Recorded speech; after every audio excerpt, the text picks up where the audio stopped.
टाकळा। हा बघा तुम्ही, तो खूप छान टाकळा पसरलेला आहे। टाकळा जो आहे हा अगदी पाऊस जेव्हा सुरू होतो तेव्हा लगेचच तो आपल्याकडे उगवतो आणि प्रत्येक ठिकाणी तुम्हाला हा टाकळा दिसेल। पण तो टाकळा जो आहे तो कोवळा असतो, त्यावेळेला त्याची भाजी खायला खूप छान लागते आणि अतिशय औषधी असा हा टाकळा आहे, तुम्ही बघू शकता।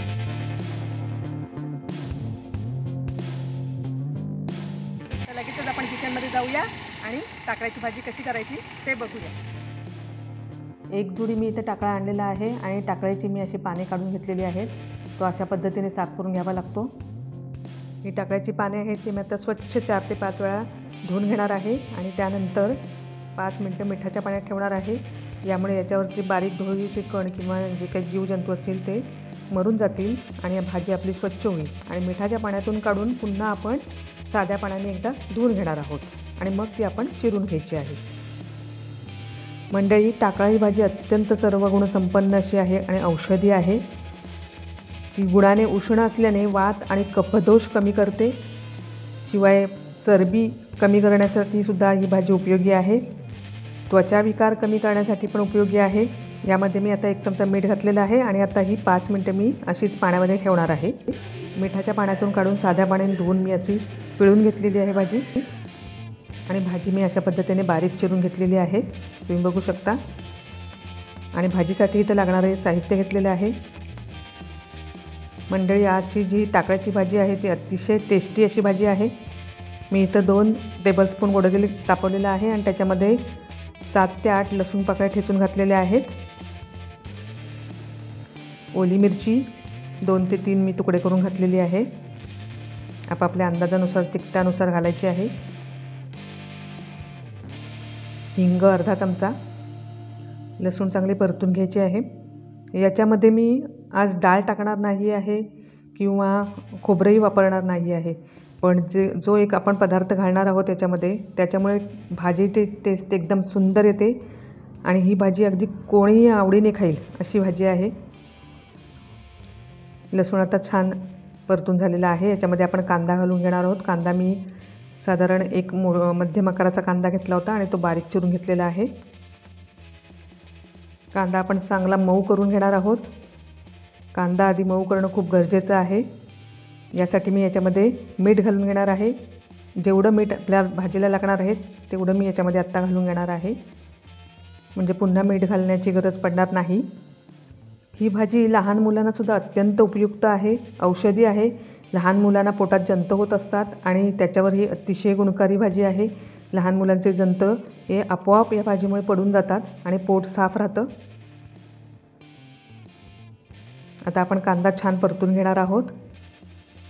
खरूज, गचकरणं या त्वचा विकारांवर सुद्धा ही भाजी अत्यंत गुणकारी आहे। आता आपण झाकण ठेवून कांदा छान मऊ करून घेणार आहोत। 5 मिनिटं झालेत आणि मी आता झाकण काढते। कांदा तुम्ही बघू शकता खूप छान मस्त मऊ झालेला आहे। आता आपण याच्यामध्ये एक पदार्थ घालणार आहोत आणि तो म्हणजे बेसन। हे बेसन मी 1 टेबलस्पून घेतलेलं आहे आणि ते मी भाजून घेतलेलं आहे। छान खरपूस असं भाजून घ्यायचं आहे आणि मगच ते वापरायचं आहे, कारण कच्चं बेसन वापरलं तर भाजीची टेस्ट बिघडून जाईल। त्याच्यासाठी आपल्याला अशा पद्धतीने हे बेसन वापरायचं आहे। हे बेसन मी आता याच्यामध्ये घालून घेते। अशा प्रकारे तुम्ही भाजी केलीत तर तुम्ही एकदा काय 10 वेळा खाल्लीत तरी तुम्हाला पुन्हा पुन्हा करावीशी वाटेल। थोडंसं पाणी घातलेलं आहे, परतून घेऊया।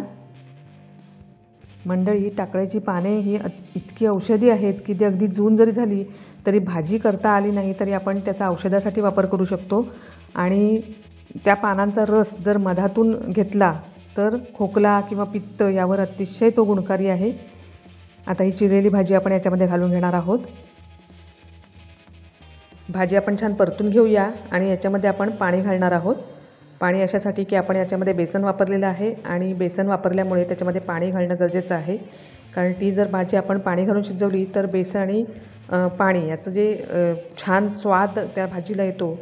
इथं मी पाव पेला पाणी घातलेलं आहे, अजून थोडं घालायला लागणारच आहे। अजून मी पाव पेला पाणी याच्यामध्ये घालून घेणार आहे। या भाजीमध्ये पाणी घातलं तर पाणी आणि बेसन याची जे मिश्रण आणि ती भाजी छान मस्त टेस्ट येते त्या भाजीला आणि खूपच सुंदर अशी टेस्टी भाजी तयार होते। याच्यामध्ये आता पाव चमचा हळद घालून घेणार आहे आणि छान परतून झाकण ठेवून आपण 15 ते 20 मिनिट ही भाजी मंद गॅसवर शिजवून घेणार आहोत। मंडळी, ही टाकळ्याची भाजी तुम्ही अशा पद्धतीने नक्की करून बघा।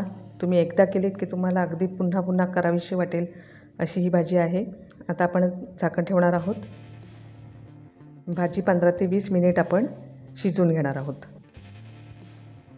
15 मिनिटं झालेली आहेत आणि आपली टाकळ्याची औषधी पौष्टिक अशी भाजी तयार झालेली आहे। मंडळी, ही टाकळ्याची भाजी अशा पद्धतीने करून बघा आणि तुमच्या प्रतिक्रिया मला कमेंटमधून कळवा। भेटूया पुन्हा माझ्या नवीन रेसिपीसह गीता स्पेशल रेसिपीजमध्ये। धन्यवाद।